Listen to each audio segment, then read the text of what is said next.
Hello, this here is my Glock 26 pistol that I carry every day as a backup weapon on duty as a police officer.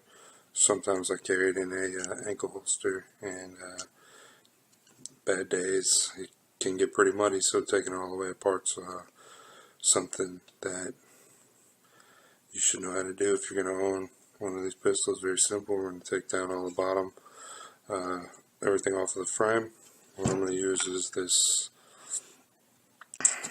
punch here, this 30 seconds, the same one that's been recommended by Glock Armor. I'm going to use a small screwdriver and hammer.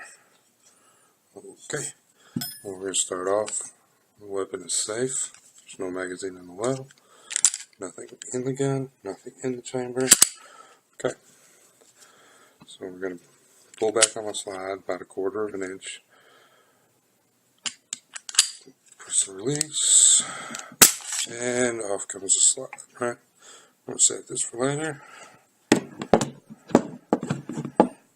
And I do not have a bench block, so I will be using tape.